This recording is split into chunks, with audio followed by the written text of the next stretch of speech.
اعلموا انما الحیات الدنیا لعب ولهو وزینۃ وتفاخر بینکم وتکاثر فی الاموال والاولاد کمثل غیث اعجب الکفار نباته ثم يهيج فتراه مصفرا ثم يكون حطاما وفي الآخرة عذاب شديد ومغفرة من الله ورضوان وما الحياة الدنيا إلا متاع الغرور.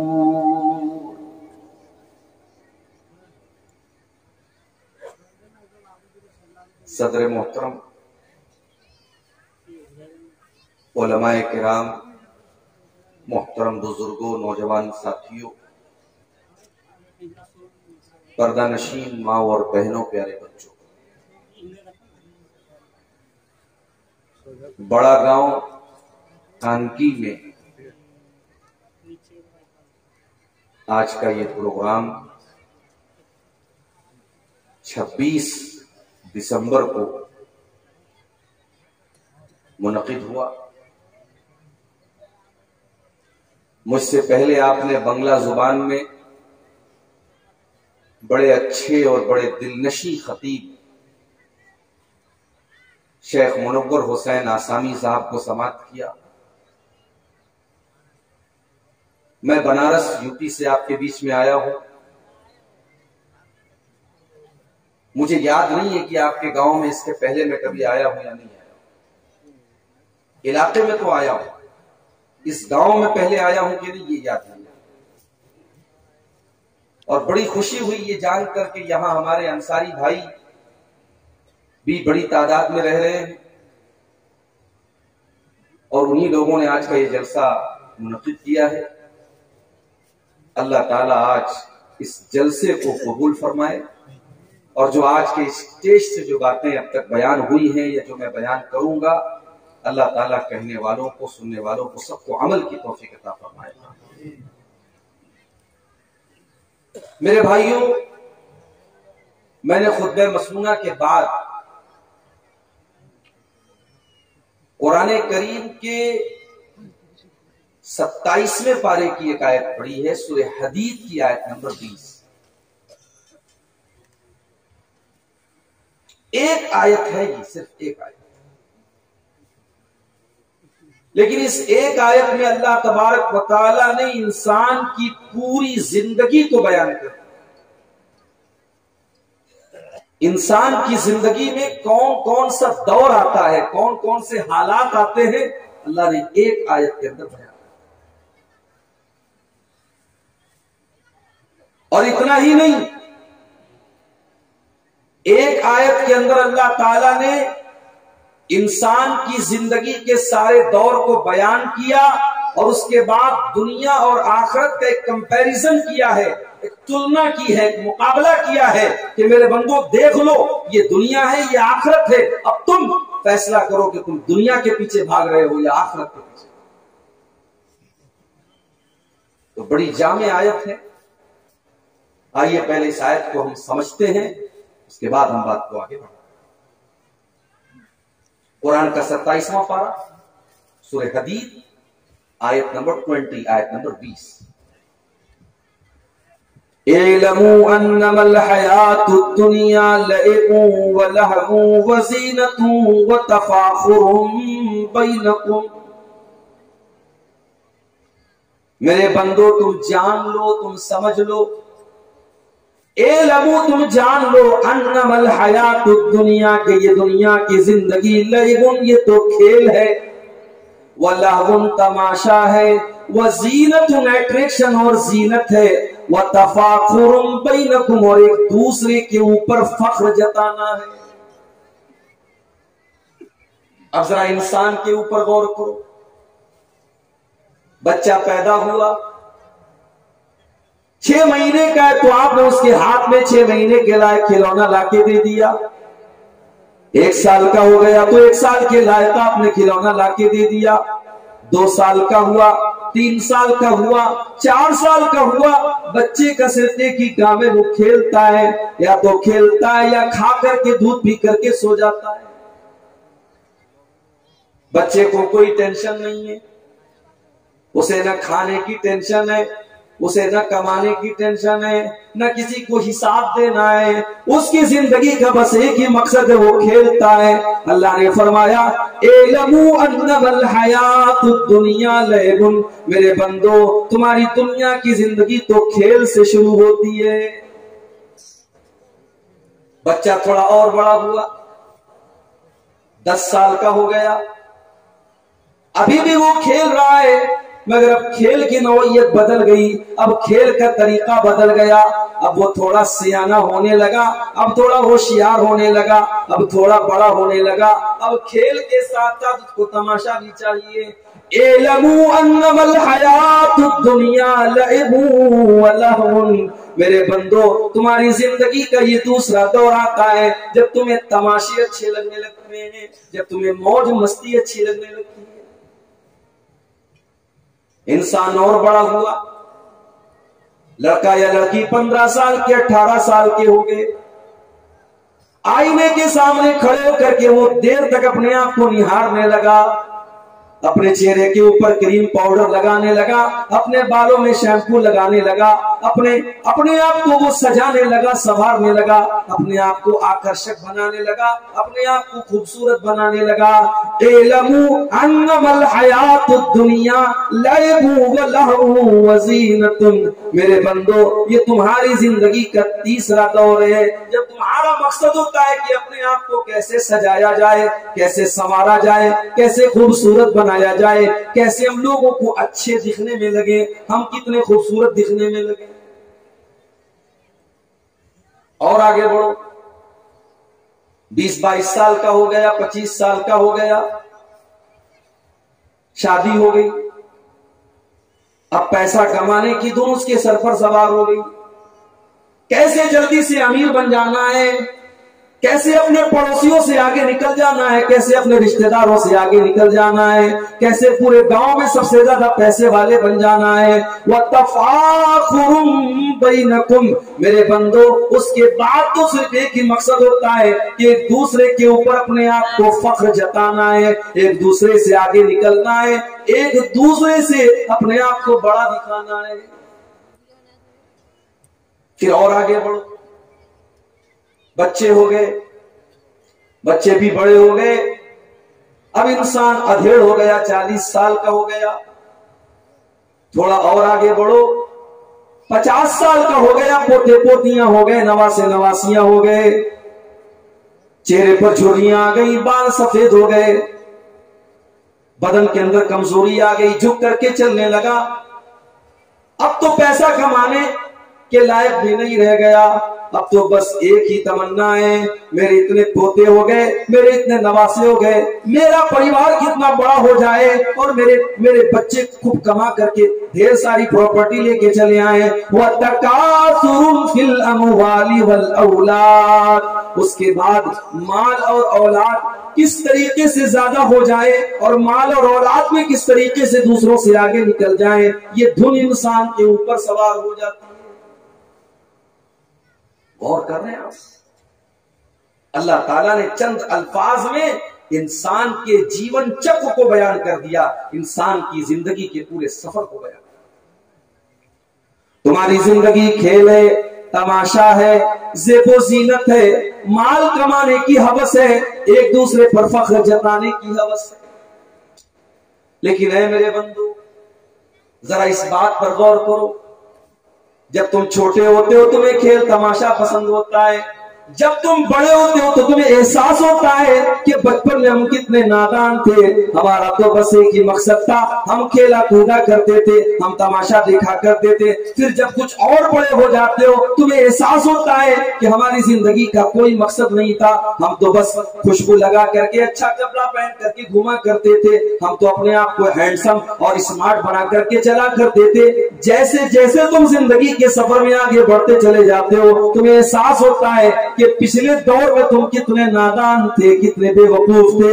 اللہ فرماتا ہے میرے بندو جس طریقے سے زندگی کے ہر دور میں پیچھے والا دور تم کو بے وقوفی والا نظر آتا ہے، اسی طریقے سے جب تم اللہ کے پاس جاؤ گے، جب تم مرنے کے بعد اللہ کو منہ دکھاؤ گے، تمہیں احساس ہوگا کہ تم دنیا میں کتنے بے وقوف تھے، تم کتنے نادان تھے، تم نے آخرت کو دنیا کے اوپر ترجیح دے کر کے رکھا تھا۔ اب اللہ تعالیٰ مثال دے رہا ہے اور یہ مثال آپ کو بہت اچھے طریقے سے سمجھ میں آئے گی، کیونکہ میں تو گاؤں میں نہیں رہتا ہوں، میں تو شہر میں رہتا ہوں، میں کھیتی نہیں کرتا ہوں، آپ کھیتی کرتے، آپ زیادہ بہتر طریقے سے سمجھیں۔ کمثل غیث اعجب الکفار نباتہ، دنیا کی مثال تو اس کھیتی کی طرح ہے، جب آسمان سے بارش ہوتی ہے کھیتی ہری بھری ہو جاتی ہے، اور اتنی ہری بھری ہو جاتی ہے، اعجب الکفار نباتہ، کھیتی کرنے والے جو کسان ہوتے ہیں وہ اپنی کھیتی کو دیکھ کر کے بڑے خوش ہو جاتے ہیں، اس بار دھان کی پیداوار بہت اچھی ہوگی، اس بار سرسوں کی پیداوار بہت اچھی ہوگی، اس بار مکئی کی پیداوار بہت اچھی ہوگی۔ بارش کے بعد جب وہ اپنی پیداوار کو لہلاتا ہوا دیکھتے ہیں، اعجب الکفار نباتہ، تو کھیتی کرنے والے خوش ہو جاتے ہیں۔ ثم یہی جو پھر ایک ایسا بھی وقت آتا ہے جب وہ کھیتی پک جاتی ہے، جب وہ کھیتی تیار ہو جاتی ہے، ثم یہی جو فتراہ مصفرا، کل تک جو کھیتی ہری بھری تھی آج وہ زرد رنگ کی نظر آنے لگتی ہے، وہ پیلی پیلی ہو جاتی ہے، وہ اس بات کی پہچان ہوتی ہے کہ اب یہ کھیتی پک چکی ہے۔ ثم یکون حطاما، پھر ایک ایسا بھی دن آتا ہے جب کھیتی کو کاٹ دیا جاتا ہے، پوری فصل کو کاٹ دیا جاتا ہے۔ کل جہاں ہری بھری فصل لہلہا رہی تھی، آج جب فصل کو کاٹ دیا جاتا ہے تو چٹیل میدان ہو جاتا ہے۔ ثم یکون حطاما، پھر وہ فصل کاٹ دی جاتی ہے اور چٹیل میدان بن جاتا ہے۔ میرے بندو تمہاری جوانی بھی اسی ہرے بھرے فصل کی طرح ہے۔ تم جوانی میں یہ سمجھتے ہو کہ تم ہمیشہ ہرے بھرے رہو گے، لیکن نہیں، جس طریقے سے فصل ایک دن پک جاتی ہے تمہارے اوپر بھی بڑھاپا آئے گا، تمہارے بھی بال پک جائیں گے، تمہارے بدن میں جھریاں آ جائیں گی۔ ثم یکون حطاما، اور جس طریقے سے فصل کو کاٹ دیا جاتا ہے ایک دن موت کا فرشتہ تمہارے پاس آئے گا اور وہ تمہیں کاٹ کر کے اللہ کے پاس لے کے چلا جائے گا۔ اللہ نے کتنی پیاری مثال بیان کی، کھیتی سے مثال دی اللہ نے۔ اس کے بعد فرمایا وَفِي الْآخِرَةِ عَذَابٌ شَدِيدٌ وَمَغْفِرَةٌ مِّنَ اللَّهِ وَرِضْوَانٌ۔ میرے بندو یہ تو دنیا کی زندگی ہے، اور آخرت کی جو زندگی ہے وہاں بھی دو حالت ہوگی، یا تو اللہ کا عذاب ہوگا یا اللہ کی مغفرت ہوگی، یا تو وہاں پر جہنم ہوگی یا تو وہاں پر جنت ہوگی۔ اب میرے بندو تم یہ فیصلہ کر لو، تم اللہ کے عذاب میں جانا پسند کرو گے یا تم اللہ کی مغفرت میں جانا پسند کرو گے، تم اللہ کی جنت میں جانا پسند کرو گے۔ جنت بھی وہاں پر ہوگی، جہنم بھی وہاں پر ہوگی۔ وَمَا الْحَيَاةُ الدُّنْيَا إِلَّا مَتَاعُ الْغُرُورِ، اور جس دنیا کے چکر میں پڑ کر کے تم آخرت کو بھول جاتے ہو، میرے بندو یہ دنیا تو دھوکے کا سامان ہے، دنیا دھوکے کا سامان۔ اللہ نے ایسا کیوں کہا؟ دنیا دھوکے کا سامان، دنیا کی ہر چیز دھوکا ہے۔ ہمیں لگتا ہے بہت خوبصورت ہے، بڑی بڑی ہیروئنیں جو اپنے جسم کو ننگا کر رہی ہے، انہیں یہ لگتا ہے کہ ان کی خوبصورتی ہمیشہ رہے گی، مگر 10 سال کے بعد کوئی دوسری ہیروئن آ جاتی ہے اور ان کی خوبصورتی ختم ہو جاتی ہے۔ انسان کو یہ لگتا ہے کہ اس کے پاس پیسہ ہے، یہ پیسہ ہمیشہ اس کے کام آنے والا ہے۔ ایک دن ایسا آتا ہے، موت کا فرشتہ آتا ہے، انسان سارا مال دنیا میں چھوڑ کر کے چلا جاتا ہے، سب ٹھاٹ پڑا رہ جائے گا جب لاد چلے گا بنجارا۔ جب موت کا فرشتہ آتا ہے اور آپ کے دل کی دھڑکن رک جاتی ہے اور آپ کی سانسوں کی ڈور تھم جاتی ہے، میرے پیارے ساتھیوں، یہ سارا کا سارا مال تو دوسروں کا ہو جاتا ہے، یہ ساری کی ساری پراپرٹی تو دوسروں کی ہو جاتی ہے۔ ہم تو 2 گز زمین کے اندر ہم خالی ہاتھ دنیا میں آئے تھے اور خالی ہاتھ جاتے ہیں۔ انسان مر گیا، بیوی بہت محبت کرتی تھی، بیوی بیٹھ کر کے رو رہی ہے، بچے اپنے باپ کے اوپر آنسو بہا رہے ہیں، بھائی اپنے بھائی کے اوپر رو رہا ہے، مگر ایک بار بھی بیٹے یہ نہیں کہتے ہمیں اپنے ابا سے بڑی محبت ہے، ہم اپنے ابا کو قبرستان نہ جانے دیں گے، ہم اپنے ابا کو اپنے پاس شو کیس میں سجا کر کے رکھیں گے۔ نہیں، اولاد کو بہت محبت ہے اپنے ماں باپ سے، مگر باپ کے مرنے کے بعد 24 گھنٹے سے زیادہ اس کی ڈیڈ باڈی کو کوئی رکھنے کے لیے تیار بھی نہیں۔ وَمَا الْحَيَاةُ الدُّنْيَا إِلَّا مَتَاعُ الْغُرُورِ، میرے بندو یہ دنیا تو دھوکے کا سامان ہے، کوئی ڈیڈ باڈی رکھنے کو تیار نہیں۔ نہلانے کا ٹائم آیا، زندگی میں جب یہ نہانے کے لیے جاتا تھا سردی کے موسم میں ٹھنڈے پانی سے نہیں نہاتا تھا، پانی گرم کر کے نہاتا تھا۔ آج مرنے کے بعد اس کو نہلایا جا رہا ہے اور وہ بیچارہ اتنا مجبور ہے، اتنا بے بس ہے، وہ یہ بھی نہیں کہہ سکتا او لوگوں مجھے ٹھنڈے پانی سے کیوں نہلا رہے ہو، میں تو سردی کے موسم میں گرم پانی سے نہایا کرتا تھا، میں تو گیزر کے پانی سے نہایا کرتا تھا، میں تو گیس کے چولہے پر پہلے پانی گرم کرتا تھا پھر نہایا کرتا تھا۔ آج دوسرے اس کو نہلا رہے ہیں۔ کل باتھ روم میں جاتا تھا، ایک گھنٹے تک نہاتا تھا، اپنے پسندیدہ صابن سے نہاتا تھا، اپنے بالوں پر اپنا پسندیدہ شیمپو لگاتا تھا، اپنے چہرے پر اپنا پسندیدہ فیس واش لگایا کرتا تھا۔ آج دوسرے اس کو نہلا رہے ہیں، کوئی صابن بھی نہیں ہے، کوئی شیمپو بھی نہیں ہے، آج وہ یہ کہنے کے لائق بھی نہیں ہے او لوگوں میں تو ڈب صابن سے نہایا کرتا تھا، تم تو مجھے بغیر صابن کے نہلا رہے ہو۔ اتنا بے بس ہے، اتنا کمزور ہے، آج دوسرے لوگ اس کو نہلا رہے ہیں، دوسرے اس کی گندگی نکال رہے ہیں، دوسرے اس کے بدن کا کپڑا اتار رہے ہیں۔ وَمَا الْحَيَاةُ الدُّنْيَا إِلَّا مَتَاعُ الْغُرُورِ، میرے بندو اس دنیا پر اتنا ناز کیوں کرتے ہو؟ یہ دنیا تو بے وفا ہے، یہ دنیا تو دھوکے باز ہے، یہ دنیا تمہارے ساتھ دھوکا کرے گی۔ نہلا دیا گیا، کفنانے کا ٹائم آیا۔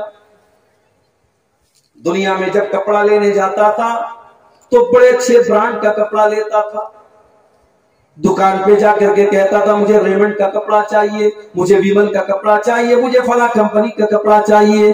آج انتقال ہو چکا ہے اور آج اتنا بے بس اور کمزور ہو چکا ہے، آج وہ یہ بھی نہیں کہہ سکتا ہے کہ میرے کفن کا کپڑا ریمنڈ کا ہونا چاہیے۔ آج اس کو جس کپڑے میں بھی کفنایا جائے وہ کچھ چوں اور چرا نہیں کر سکتا ہے۔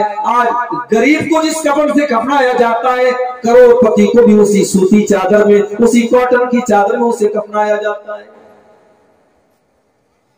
کفنا دیا گیا، جنازہ تیار ہے، گھر والے جنازہ لے کر کے نکلے گھر سے، جنازے کی نماز جہاں پر ہونے والی ہے وہاں پر لے کر کے پہنچے۔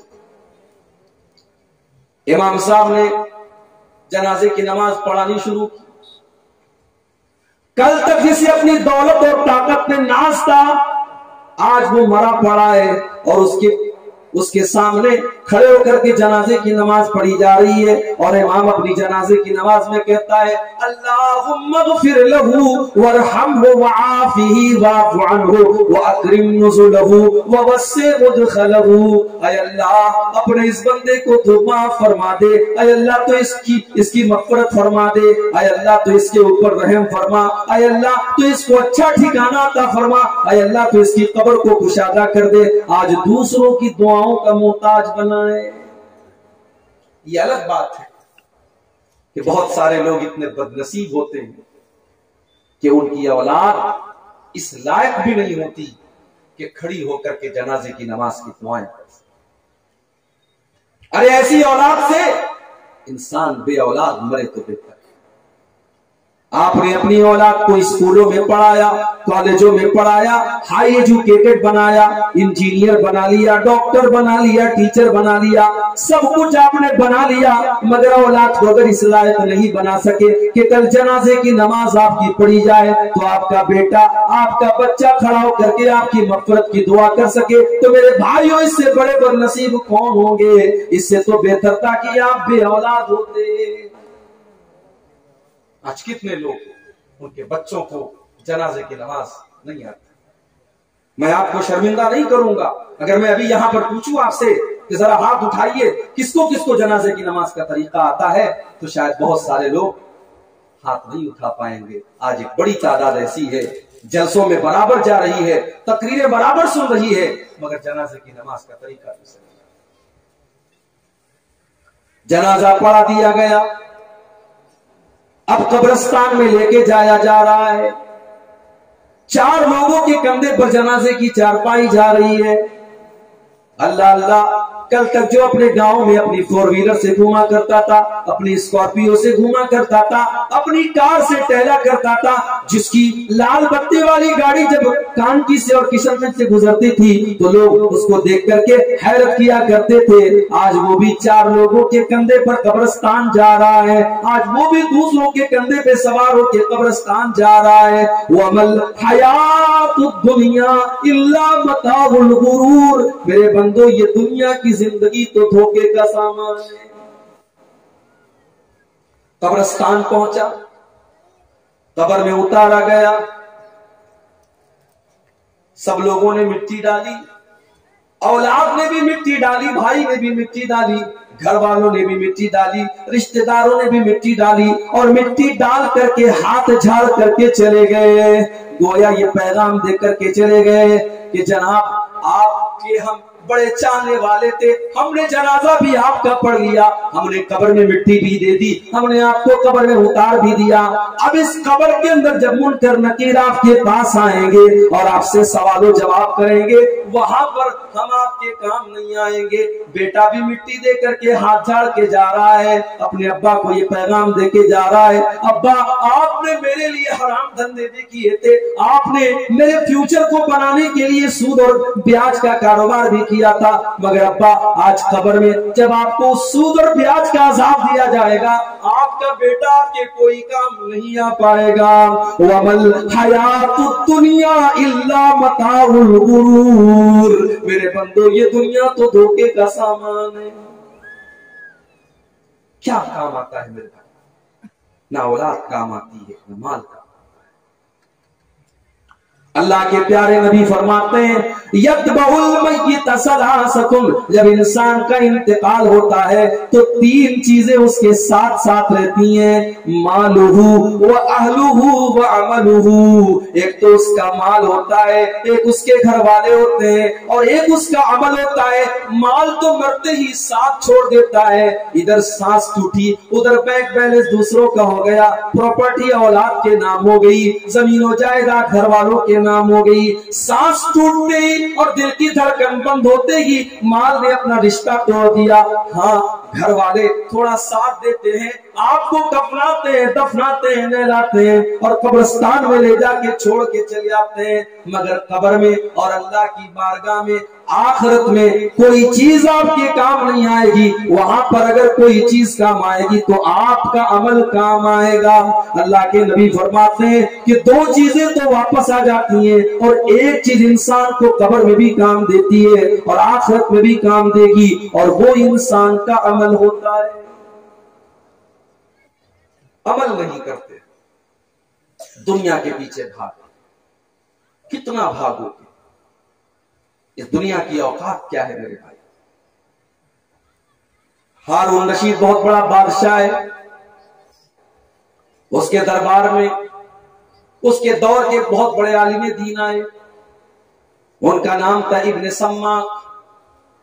ہارون رشید نے ابن سماک سے پوچھا کہ اے ابن سماک, آپ بہت بڑے عالم ہیں, اذنی مجھے کچھ نصیحت کر دیجئے. ابن سماک نے کہا, اے خلیفہ ہارون رشید, مان لیجئے آپ سفر پہ نکلیں, صحرا میں ریگستان میں آپ سفر کر رہے ہیں, آپ کے پاس جتنی بھی کھانے پینے کی چیزیں تھی سب ختم ہو چکی ہیں, آپ کو بڑی زور کی پیاس لگ گئی, اتنی تیز پیاس لگ گئی کہ اگر پانی نہ ملا تو آپ مر جائیں گے. ایک آدمی آتا ہے اور آ کر کے کہتا ہے کہ ہارون رشید, میرے پاس ایک پیالہ پانی ہے اور میں وہ پانی آپ کو دے سکتا ہوں, آپ پیاس سے مر رہے ہیں اور میں وہ ایک پیالہ پانی اگر دے دوں تو آپ کی جان بچ جائے گی، مگر اے ہارون رشید وہ پیالہ میں ایک قیمت پر دوں گا، جب آپ اپنی آدھی حکومت مجھے دے دیں گے تو آپ بتائیے آپ کیا کریں گے؟ ہارون رشید نے تھوڑی دیر سوچا اور سوچنے کے بعد کہا کہ ابن سماک میں اپنی آدھی حکومت اس کو دے دوں گا، کیونکہ جان سے بڑھ کر کے حکومت تو نہیں ہے، میں اپنی زندگی بچانے کے لیے اس ایک پیالہ پانی کے لیے میں اپنی آدھی حکومت دے دوں گا۔ اس کے بعد ابن سماک نے کہا اے خلیفہ ہارون رشید اب میرے دوسرے سوال کا جواب بڑے غور سے دینا۔ آپ نے پانی پی لیا، اب وہ پانی آپ کے بدن میں جا کر کے اٹک گیا، اب آپ کو پیشاب کی حاجت ہے لیکن پیشاب آپ کے بدن سے پیشاب نہیں نکل رہا ہے، پیشاب رک گیا ہے اور آپ تڑپ رہے بے چین ہو رہے، اگر وہ پیشاب آپ کو نہیں ہوا تو آپ کی جان کا خطرہ بن گیا۔ اب وہی آدمی آتا ہے اور کہتا ہے اے خلیفہ ہارون رشید میں آپ کو ایسی دوا دے سکتا ہوں اور میں ایسا طریقہ بتا سکتا ہوں کہ آپ کا جو پیشاب رکا ہے یہ پیشاب آپ کا دوبارہ نکل جائے گا اور آپ کی تکلیف دور ہو جائے گی، مگر اے ہارون رشید آپ کو باقی آدھی حکومت مجھ کو دینا پڑے گا، تو آپ کیا کریں گے؟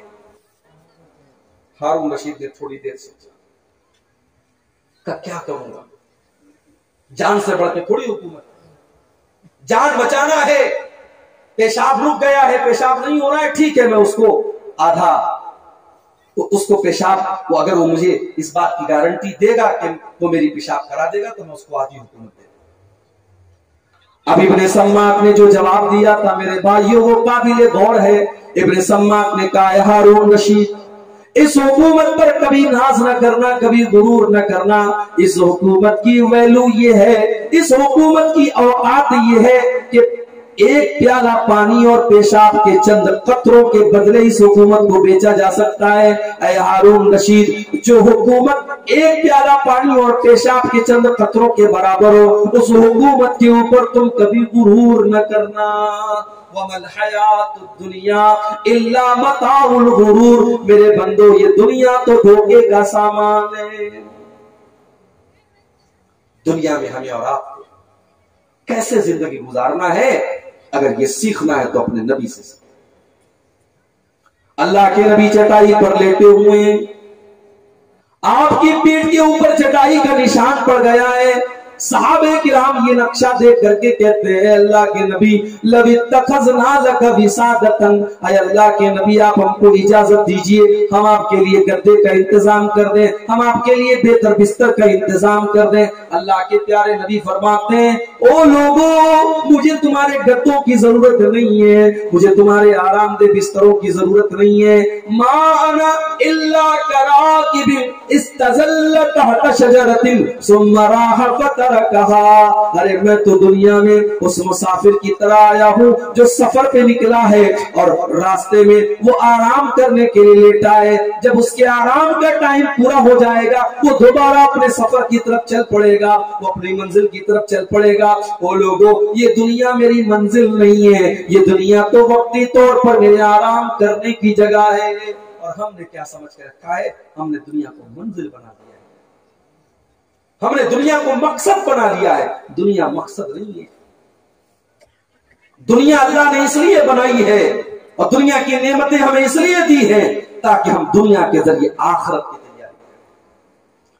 ایک مرتبہ حضرت عمر فاروق رضی اللہ تعالیٰ عنہ اللہ کے نبی سے ملنے کے لیے آئے، نبی اکرم کے کمرے میں داخل ہوئے، کیا دیکھا کہ ایک معمولی سی چٹائی بچھی ہوئی ہے، ایک کھجور کی چھال کا بھرا ہوا تکیہ ہے، ایک پانی کا مشکیزہ ہے، ایک لکڑی کا پیالہ ہے اور ایک کونے میں تھوڑی سی جو رکھی ہے۔ یہ اللہ کے نبی کا کمرہ ہے، یہ اللہ کے نبی کے کمرے کے سامان ہے۔ عمر فاروق کی آنکھوں میں آنسو آ گئے، ساروں قطار رونے لگے اور کہنے لگے اے اللہ کے نبی، اے اللہ کے نبی آپ تو ہماری جان ہے، آپ تو اتنے بڑے مقام پر ہیں، اے اللہ کے نبی قیصر و کسریٰ جو دنیا کے بادشاہ ہیں وہ تو اپنے اپنے محلوں میں عیش و آرام سے رہتے ہیں،